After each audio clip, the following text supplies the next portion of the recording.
Halo guys, assalamualaikum warahmatullahi wabarakatuh. Jumpa kembali lagi dengan saya di channel Insan Terkepo. Oke, di kesempatan kali ini siapa nih yang masih ngencengin ataupun nyetel baut komstir pakai dengan cara dipahat?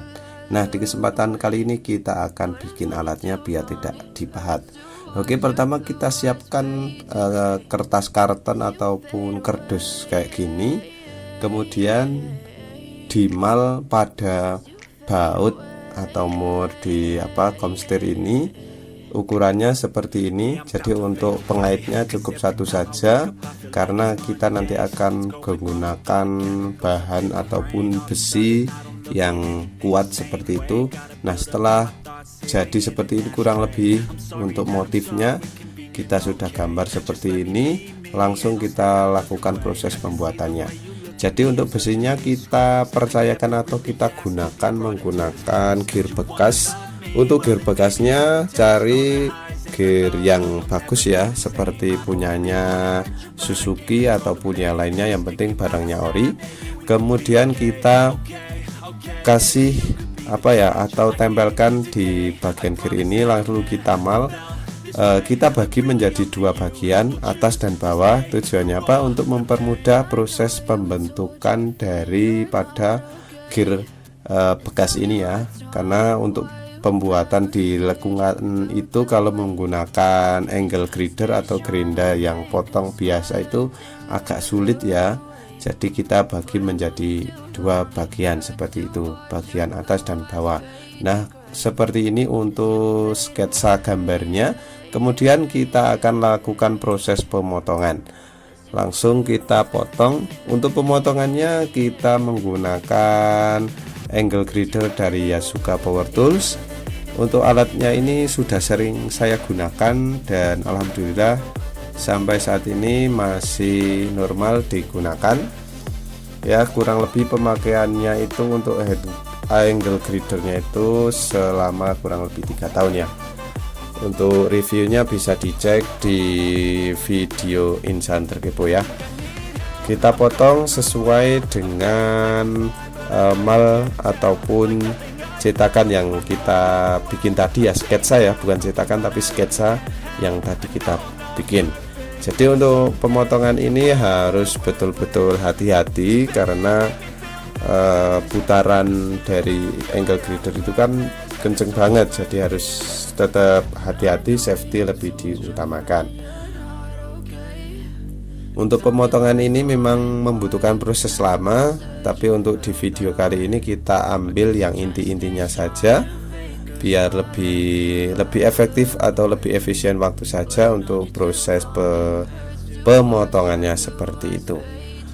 Kemudian setelah proses pemotongan selesai, kita lanjut ke proses penggerindaan untuk bagian yang dirasa belum presisi seperti yang kita sketsa tadi. Jadi kita pakai gerinda asah untuk merapikan untuk bagian-bagian yang belum presisi atau belum didapatkan hasil yang sesuai gambar seperti itu ya guys. Oke, buat teman-teman yang belum support channel Insan Terkepo, yuk jangan lupa buat like, comment, share, dan subscribe-nya ya guys, agar kita semakin semangat lagi untuk berkarya dan membuat konten-konten yang mudah-mudahan bisa bermanfaat buat teman-teman semua kini dan nanti ya guys. Oke, pengasahannya ini untuk batu asahnya teman-teman bisa pilih mulai dari mereknya sangat banyak sekali ya guys. Bisa cari di online shop seperti itu.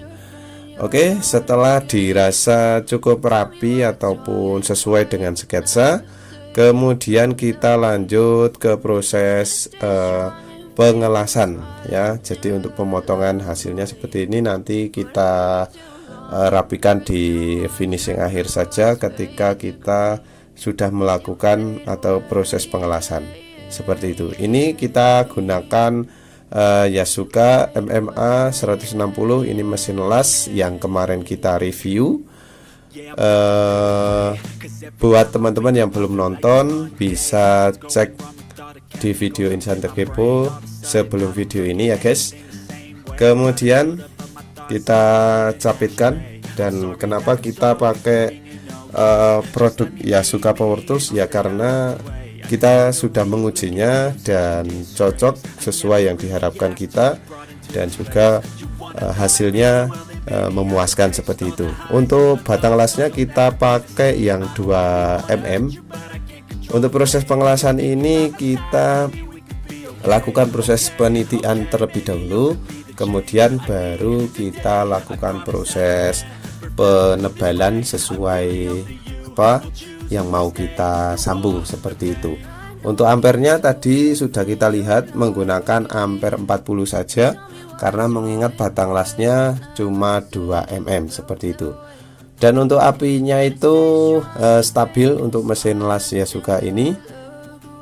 Untuk speedometernya kita pakai yang 1300, dan alhamdulillah tidak ngejlik ataupun tidak padam ya, jadi tidak terkendala oleh listriknya ya. Dan yang saya suka untuk proses pengelasan ini itu hasilnya mateng ya, mateng dengan sempurna untuk pengelasannya ini. Jadi sudah dipastikan kekuatannya juga bagus seperti itu. Kemudian kita las untuk gagang dari tracker ataupun kunci komstir ini yang kita bikin.